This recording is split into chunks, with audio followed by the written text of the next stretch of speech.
The night was colder than usual on the rugged Montana plains, the kind of chill that crept through even the thickest of coats. Jack Turner, a widower rancher in his late 50s, stood on his porch, staring out at the endless stretch of land he had worked for over 3 decades. The moonlight bathed the ranch in silver, but all Jack felt was the familiar weight of loneliness pressing on his chest. Since losing his wife, Mary, 5 years ago, his world had turned quiet, too quiet. The cattle still grazed, the fences still needed mending, but laughter, warmth, and love had long vanished from the Turner ranch. Just as Jack was about to head inside for the night, a faint movement caught his eye near the fence line.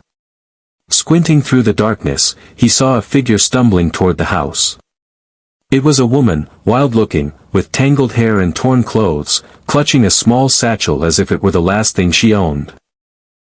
She looked exhausted, as though she'd been walking for miles without rest.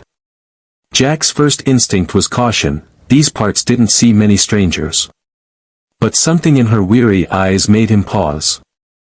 She wasn't a threat. She was just, lost.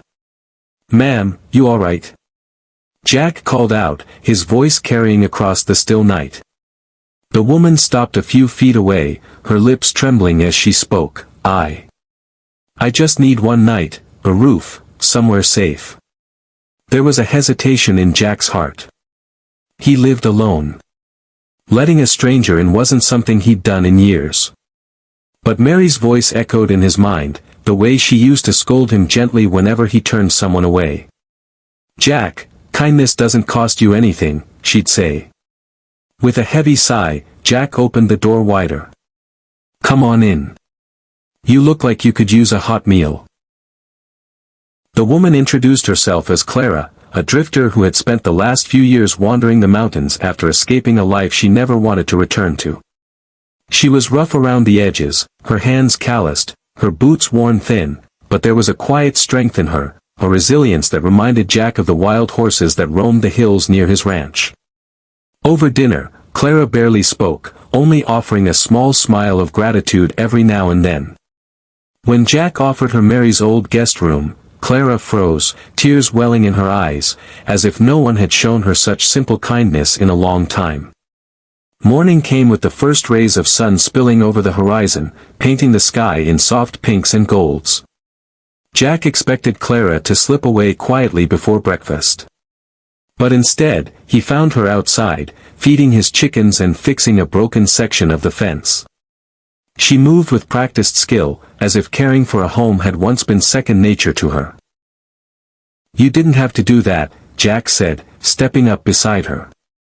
Clara shrugged, a faint smile tugging at her lips. "Maybe I just wanted to feel useful again." Over coffee, she told Jack more of her story.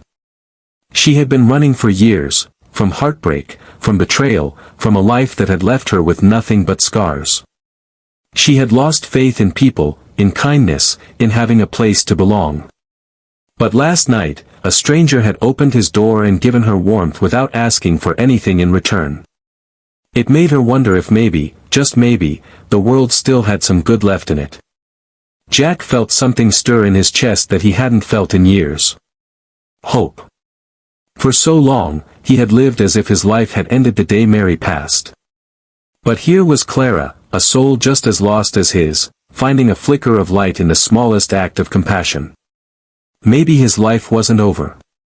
Maybe there was still purpose left in the days ahead.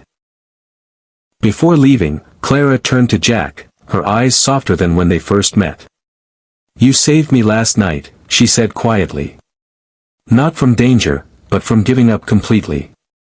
Jack swallowed hard, his voice rough with emotion. "Maybe you saved me too, Clara."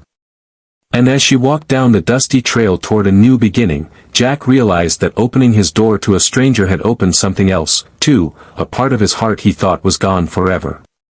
For the first time in years, he felt Mary smiling down on him, proud that he had chosen kindness once again.